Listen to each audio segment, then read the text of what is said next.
Dear friends, आज हम लोग फ्रैक्शन में कुछ इंग्लिश के ऐसे फ्रेज इडियम्स का यूज़ करने जा रहे हैं जो आम बोलचाल की भाषा में बहुत यूज होता है। और दूसरा कि इंग्लिश रीडिंग एंड राइटिंग में भी आपको ये काफ़ी काम देगा। तो आज कुछ सेलेक्टेड हम लोग ले रहे हैं, उसका मीनिंग और उसका यूज ये दोनों ही आपको बता रहा हूँ। आपके लिए ये बहुत फ्रूटफुल होगा।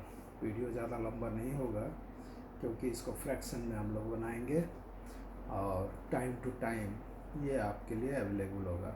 इसको आप ज़रूर पढ़ें और इसका यूज करें डेली। इसका डे टू डे लाइफ में इस वर्ड्स का यूज करें। पहले मैं बता दे रहा हूँ कुछ खास वर्ड्स जो मैंने पिकअप किया है, वो इडियम या फ्रेजेस इसमें है again and again, once again, long ago, once upon a time, what nonsense, consequently enough, by the way, so far, after all, more और less, bone of contention, apple of discord, in fact, at least, right away, never mind। आज के लिए हम लोगों ने सिर्फ इतना ही लिया है। ये आपके लिए है, आप इसको चाहें तो देख सकते हैं, लिख सकते हैं। इसका हिंदी यूज़ भी बताएंगे, इसका हिंदी मीनिंग भी बताऊंगा और इसका यूज़ भी बताऊंगा कि आप इसको कैसे यूज़ करेंगे। फर्स्ट हम लोगों ने लिया है वर्ड अगेन एंड अगेन। इसका मतलब होता है बारंबार। इसको हम लोग जैसे हिंदी में अगर इसका यूज़ करें तो बारंबार मैं उस जगह पे जाता हूँ, मैं उस जगह को घूमने के लिए बारंबार जाता हूँ। तो इसको इंग्लिश में हम लोग बोलेंगे I use to visit the place again and again. For example, if I want to say I used to visit my village again and again, तो again and again का मतलब हुआ बारंबार। आप इसको अपने वर्ड में, अपने सेंटेंस में इसको यूज कर सकते हैं। सेकेंड वर्ड है हम लोगों का वंस अगेन, एक बार फिर। सपोज कोई चीज़ आपको बहुत अच्छा लगा और आप उसको रिपीट करने के लिए बोल रहे हैं कि एक बार फिर, तो वहाँ पे आप यूज़ करते हैं वंस अगेन। जैसे the song was so sweet that the public demanded it once again. कोई सिंगर बहुत अच्छा गा रहा था और आपने उसको डिमांड किया, नहीं फिर से एक बार गाओ, तो they demanded the song once again. Third है लॉन्ग एगो, है ना, बहुत पहले की बात है। Long ago I had gone to visit the Himalaya.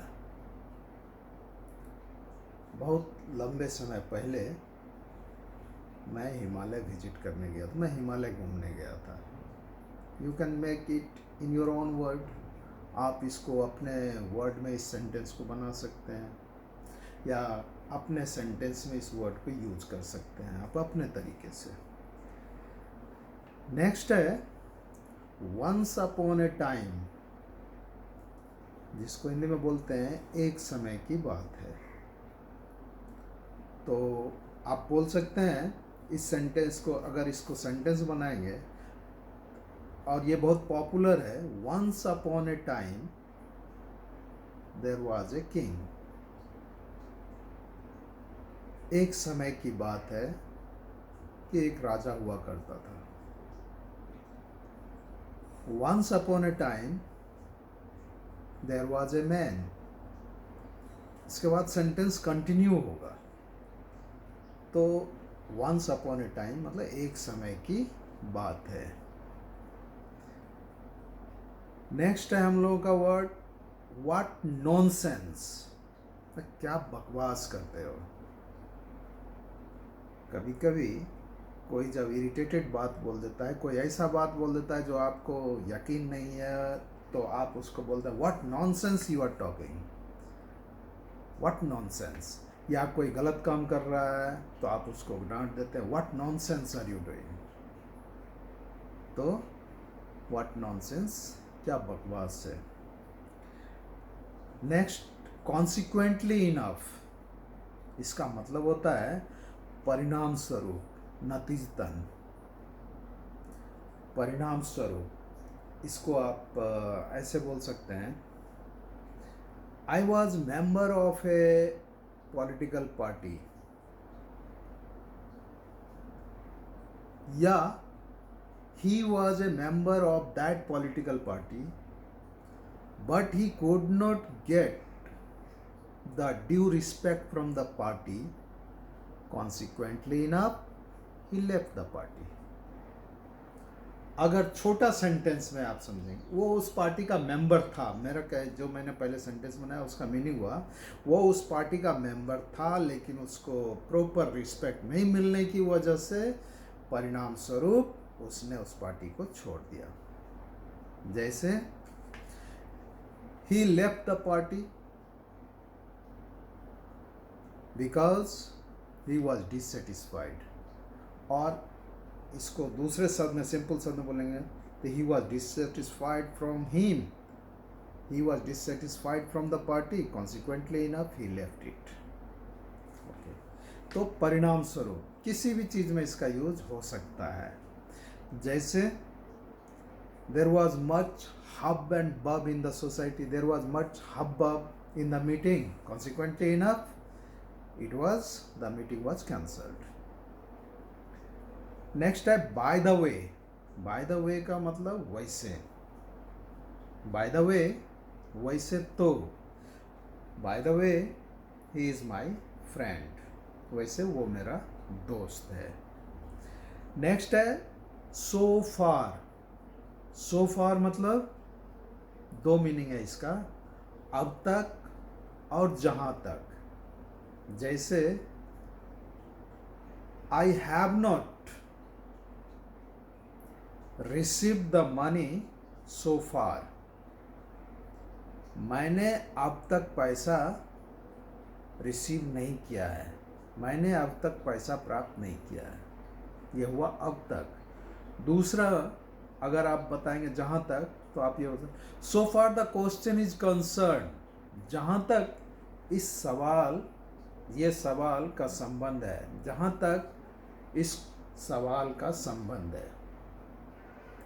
तो दो यूज होता है इसका, एक होगा अब तक, दूसरा जहाँ तक। नेक्स्ट है आफ्टर ऑल, मतलब चाहे जो कुछ भी हो, after all he is my friend, after all कुछ भी हो, after all he is my brother, after all he is my enemy, जो कुछ भी हो वो मेरा दुश्मन है। ये हुआ आफ्टर ऑल, मतलब चाहे जो कुछ भी हो। मोर और लेस, मोर और लेस का मतलब होता है कमोबेश, करीब करीब। जैसे आप बोल सकते हैं करीब करीब अच्छा ही आदमी है वो, मोर और less he is a good man, चाहे जो हो उसका कैरेक्टर, लेकिन आपने उसको जज किया क्या, मोर और less he is a good man. या फिर चलेगा, मोर और लेस इट विल डू, कमोबेश ये काम करेगा, मोर और less it will do. Next है बोन ऑफ कॉन्टेंशन, झगड़े का जड़। तो बोन ऑफ कॉन्टेंशन आप बोल सकते हैं झगड़े का जड़, फसाद का जड़। Kashmir is a bone of contention between India and Pakistan, लेकिन अब है नहीं, इसको वाज कर देते हैं हम लोग। Kashmir was the bone of contention between India and Pakistan, that's all. तो वो कश्मीर झगड़े का जड़ था, भारत और पाकिस्तान के बीच में कश्मीर झगड़े का जड़ था। नेक्स्ट है Apple of Discord same meaning हुआ, ये भी मीनिंग वही हुआ, झगड़े का जड़। तो Kashmir was the apple of discord, Kashmir was the apple of discord between India and Pakistan. So you can say हारमूज is the apple of discord between America and Iran. Gaza is the apple of discord between Israel and Philistine. You may say so. तो झगड़े का जड़। Next है in fact, वास्तव में। In fact he is a good boy. वास्तव में, in fact का मतलब वास्तव में, वास्तव में वो एक अच्छा लड़का है। In fact he is a good man. Next है एटलीस्ट, कम से कम। At least you should not do it, कम से कम तुमको तो ऐसा नहीं करना था। At least you should not do it, ये हुआ कम से कम, at least. Right away, right away का मतलब है जस्ट नाउ, अभी तुरंत। गो देयर राइट अवे, अभी तुरंत वहां जाओ।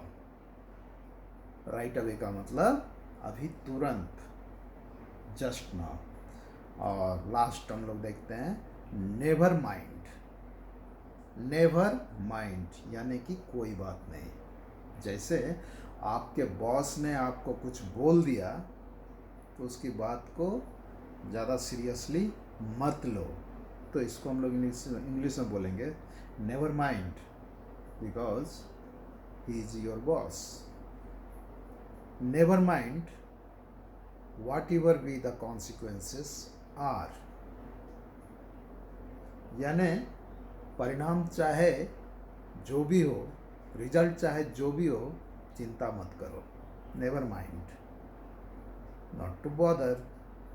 तो ये हुए words, never mind because he is your friend.